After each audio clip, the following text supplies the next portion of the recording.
Hello everyone, that Manga Kid here to do my third installment of the Yaoi manga roundups that I've been doing.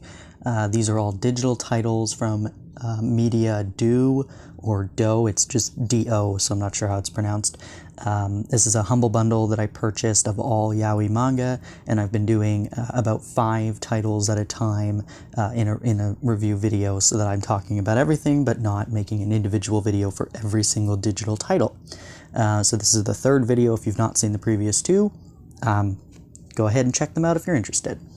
But anyway, again, these are all five of the titles I'm speaking about are all one-shots. It's a single volume, so none of them are continuous stories past one volume at this point. So the first one I read for this installment is Every Morning at 8, and this is by Yuri Takayoshi. This is a short story collection, mostly about kind of chance encounters or repeat encounters, and I quite enjoyed it. I thought the art was charming. I'm just going to pull up my bookmarks here to show you each, like the title page of each story. The first one being Trouble Train, and it's about this high school student who is infatuated with this guy, the darker-haired gentleman. He seems to be a few years older. He's an adult, but they're on the same train every morning, and the student gets caught taking a picture of him, and then they end up, actually speaking, because every day he's just kind of been staring at him, admiring him from afar. It was pretty cute. I was hoping this was going to be longer, but then I realized it was a short story collection, and I was like, okay, I guess we're going to only get, 20 pages or so for each story, which was, unfortunate, because I was hoping it was going to mostly be about like train encounters, and then it wasn't. The second one is Behind Closed Doors, and this is about an office worker who is very curious about the top salesman at the company.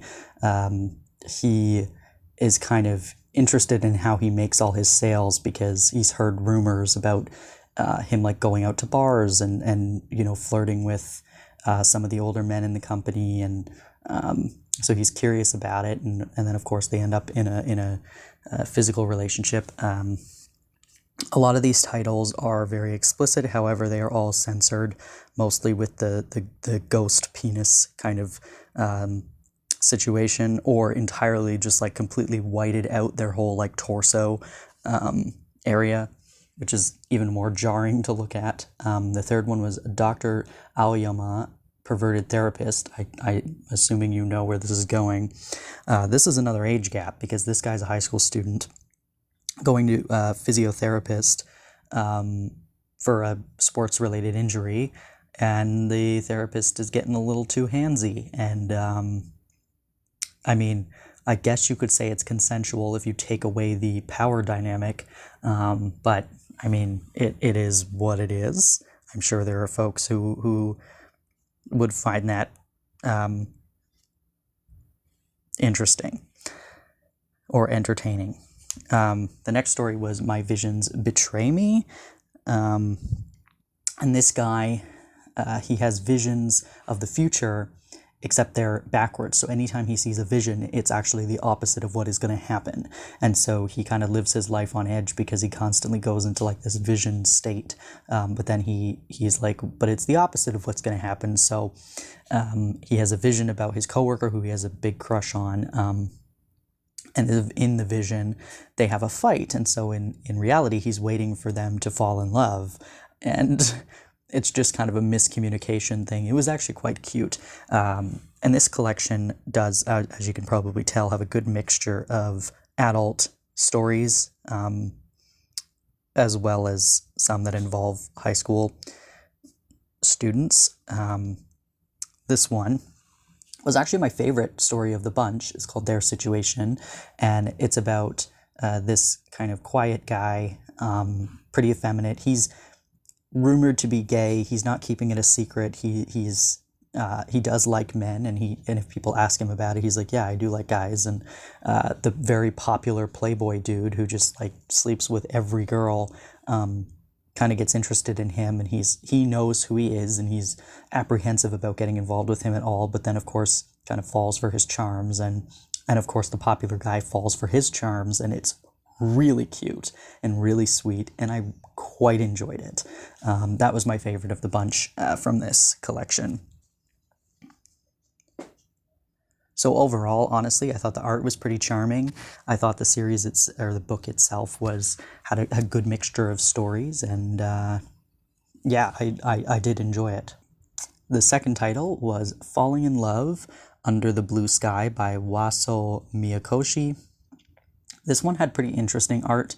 The character designs are very interesting to me. Not bad per se, just different looking. I think the eyes the eyes and the hair are kind of different looking. But this one is basically about Yuichi. This is a full story. I think there's only one side story closer to the end, or a completely like short story that's not related, but for the most part, this entire volume focuses on Yuichi. He's supposed to go every summer to the countryside to visit his aunt and uncle. But he hasn't gone in about 2 years because he was studying for college exams, but now he's in college, and so he goes back. And we run into Sei, who is a guy that he's had a crush on for a few years now because he met him a few summers ago. He's his cousin's friend. And situation happens where he ends up staying at Sei's house instead of his aunt and uncle's, because a situation happens at the aunt and uncle's house that they aren't able to actually pay attention to him in this moment, and so he was going to go home, and Sei's like, no, come stay with me. So it's basically about him having very lewd fantasies about Sei and trying to control his feelings, and them kind of becoming closer friends over the portion of time that he's staying with them, with Sei's family. I really, really enjoyed this one. I thought it was quite sweet. His little fantasies were decently fine. I really liked the backgrounds. I thought that I just like how crisp it is.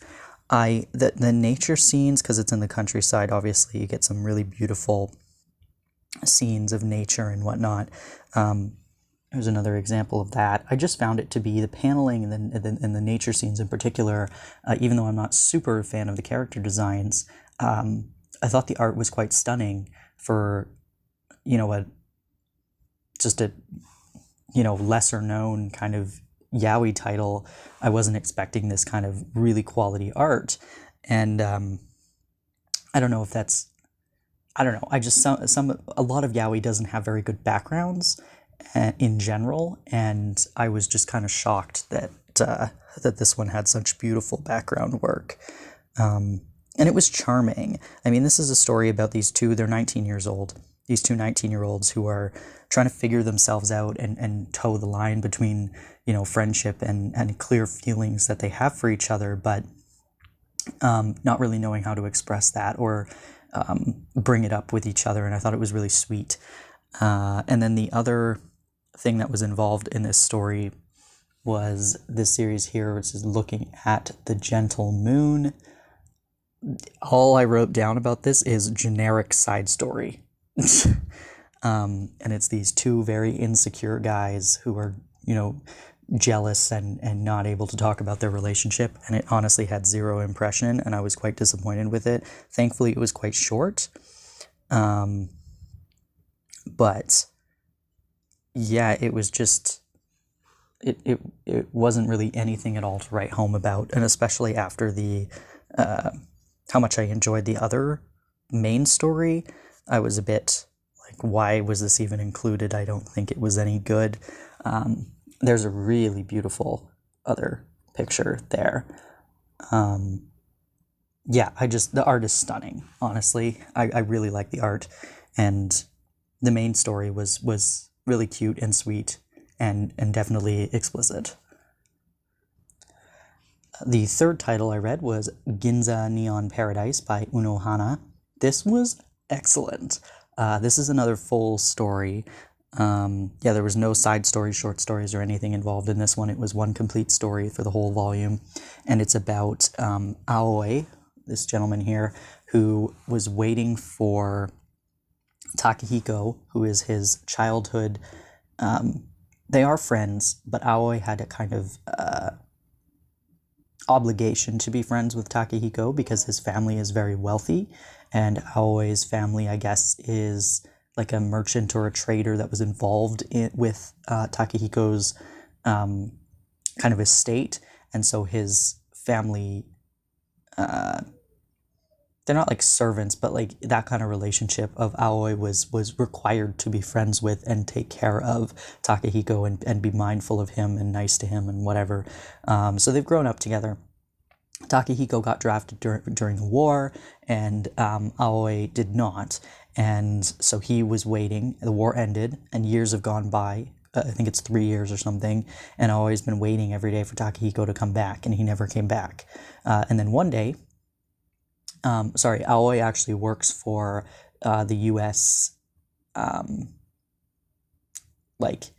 He works in like the U.S. forces as like a translator because the U.S. have obviously occupied,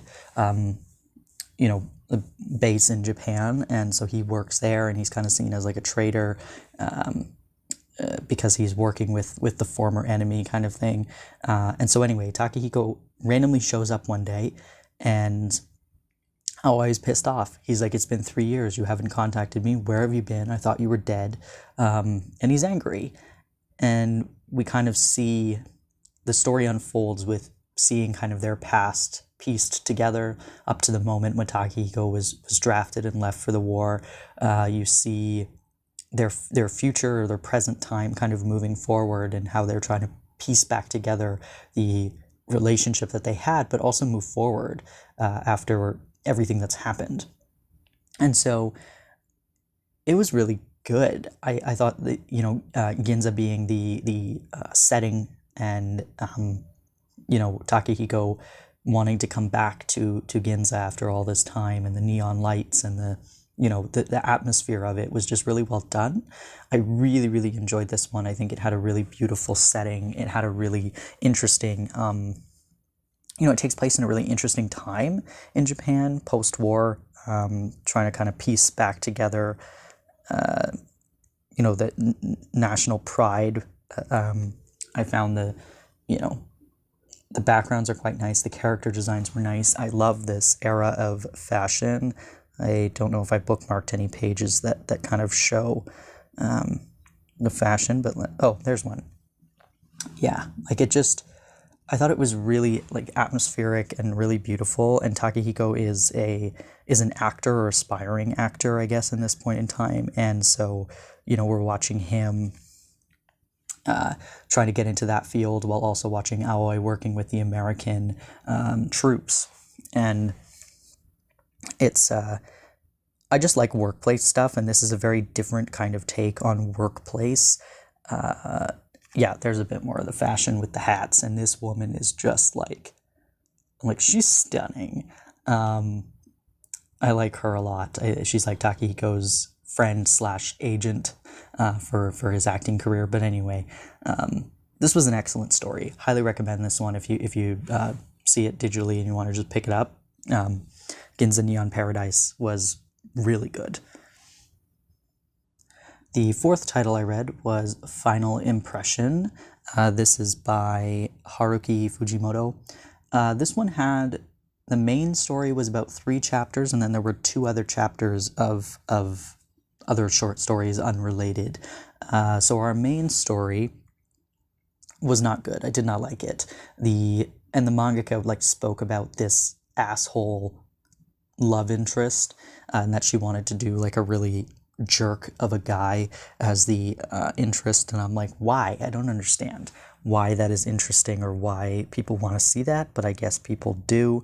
But basically we follow our main character who, when they were children, this guy moved away and he asked him to kiss him as children, and then so clearly he's gay.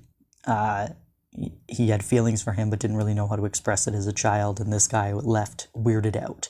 And so he comes back, they're in high school now, and he's a complete jerk, like a total asshole, manipulative, just gross behavior. He's not nice. So he remembers him, obviously, and is like, you're gay, why don't you, you know, give me a blowjob and I'm going to treat you like shit. And so it just like morphs into this physical relationship where this guy is just condescending and rude and homophobic, honestly. And this guy is just going along with it. And I'm like, I don't know about you, but no friendship or relationship is worth any of that. I'm like, the first words that come out of his mouth are so rude. And I'm like, I would have just walked away at that moment and been like, okay, yeah, I liked you as a child, a literal like 8-year-old. But now you're older and you're an asshole and I want nothing to do with you.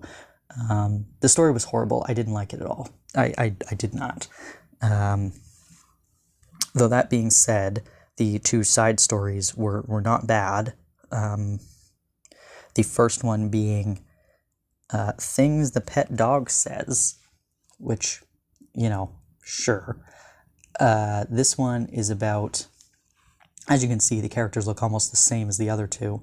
But anyway, this guy notices this guy sleeping on a park bench, and he's like, isn't that my neighbor's boyfriend? And so he goes up to him and he's like, hey, what's up? And he's like, she kicked me out and I don't have anywhere to go. He's a former host. And so anyway, he brings him back to his apartment and he turns out to be a really sweet guy. And as a former host, he's used to just hooking up with people. So he hooks up with them and they kind of start a little relationship from there. The story doesn't have much to do with anything because it really is so short that it doesn't have time to develop anything. But for what it was cute. Though it did obviously allude to the fact that the guy the former host guy is like a dog and will do anything the other guy says. So there's that. And then the final story is about, this was my favorite of the 3, and unfortunately I think it was the shortest. Something You Don't Mean. This guy gets dumped by his girlfriend.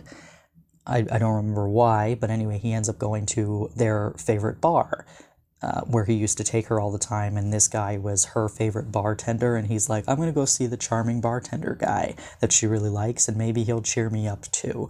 And so he ends up seeing him in public with another guy, and he's like, I think that guy's gay. And so he goes up to him one night at the bar, and he's like, hey, I'd like to try gay things with you. He doesn't say it that way, but whatever. And the guy's like, well, you can't go back once you do this. Like, are you sure? Kind of thing. And so they do gay things. And then they're like, wait a second. I know we said this was going to be a one-time thing. We're just going to try it. But actually, I love you. And it's so short and quick. But I actually found them both to be really sweet people. And I thought they were really cute. And this was the best of the 3 stories, for sure. And finally, we've got Dog Tag by Kaiji Idobata. This was a very short story. It was like 26 pages or something. This is another military story, which I didn't do purposefully. But our main character, Nate, is clumsy and a little bit useless. He's in the army. And he is infatuated with his captain, this guy here. And the captain has a soft spot for Nate. He kind of lets him get away with all of his shenanigans just because he really does like him. And he thinks he's adorable. And he likes the fact that he's kind of like the troop's pet. And it was sweet. I mean, I actually quite enjoyed it. I wasn't sure where it was going to go. I wasn't sure how I was going to feel about it, especially when I saw it was like, oh, it's 28 pages. But anyway, when I saw how short it was, but I really like the character design. Like, I just think that face alone, he just looks really cool. But yeah, he's constantly getting lost and everything, and the captain is just having to go save him, and it's really cute. I thought it was adorable. I thought it was definitely entertaining. And I don't know how much this would cost if you wanted to purchase it digitally. It would probably cost like $1, but it's only 28 pages, so it's not something I would have purchased individually, but as part of this bundle that I purchased, I'm glad I have it. It was really, really cute, and I thought the art was great, and it was a short but sweet story in a military setting, which I know a lot of people really do enjoy that. So, yeah, that's everything that I read this time. So I guess I'll see you next time for the next 5 volumes that I read, but honestly, pretty impressed with all of them, aside from the final impression, that main story with the asshole guy that I really didn't like. But everything else I quite enjoyed this time around. Yeah, if you have any questions, comments, concerns about any of these titles, let me know in the description. Yeah, thanks for watching.